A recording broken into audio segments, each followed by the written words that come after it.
Vedi, prima di diventare scrittore e prima addirittura di impiegarmi in banca, ho fatto il giornalista per 4 anni con un giornale trapanese.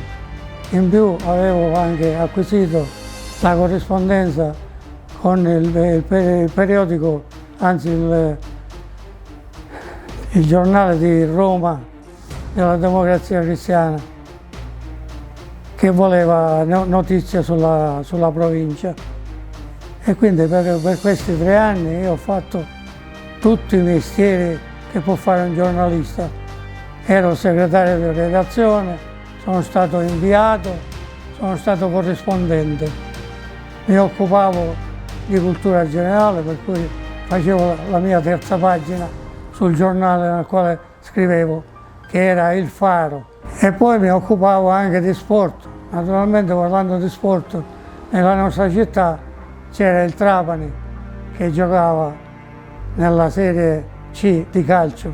Quindi poi, quando mi sono messo in pensione, avevo un progetto nel cassetto, conservato da tanti anni, di scrivere un libro su mio padre, che è stato uno dei piloti più noti dell'immediato dopoguerra, qui in Sicilia, soprattutto a Trapani, dove non c'era niente e nessuno che si occupava di queste cose. Io finalmente, siccome mi sono messo in pensione, ho avuto il tempo, oltre alla voglia che avevo da tanti anni, di scrivere un libro su mio padre. E prima di pubblicarlo mi sono recato presso diversi amici o conoscenti che avevano o la rappresentanza per la vendita di auto o perché erano appassionati, dicevano loro, dello sport automobilistico, perché desideravo che facessero l'editore di questo libro, perché a Trapani non c'era nessun editore che si occupava di sport. Purtroppo nessuno ha voluto assumersi questa responsabilità. Dopodiché io, siccome avevo questo desiderio potente, ho deciso di pubblicarlo a mie spese. Io di questo libro ne ho fatto 1000 copie nel 2000. Il mio primo libro è questo qua, Viaggio nei ricordi, che è praticamente il mio primo libro autobiografico, come sarà tutta la mia narrativa anche nel corso degli anni successivi. In questo mio primo libro descrivo la mia crescita dalla pubertà, diciamo, alla formazione di una famiglia con il matrimonio e la mia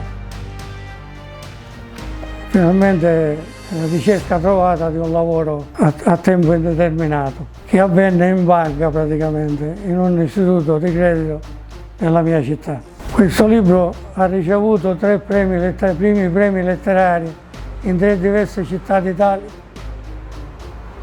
In alcuni è stato preso come un saggio e in altri come narrativa.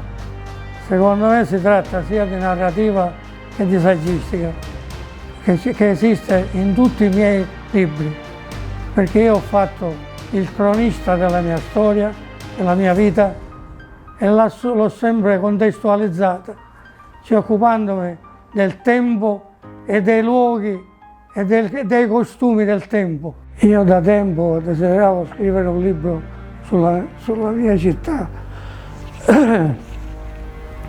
e nonostante molte difficoltà acquisite sono riuscito a pubblicare anche questo mio libro.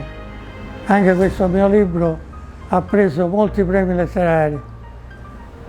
Io ho un semplice cruccio soltanto per questo libro, che proprio nella mia città non è stato o non apprezzato o non sufficientemente letto e conosciuto. Non so perché. Io ho già raggiunto la veneranda età di 85 anni. Siccome se fisicamente ancora sto discretamente bene, io ho avuto il problema di pubblicare altri miei 2 libri, che ho quasi pronti. Questo libro, dove parlo del mio matrimonio, del mio viaggio a San Giovanni Rotondo per conoscere Padre Pio, mi ha lasciato molti ricordi nella mia vita.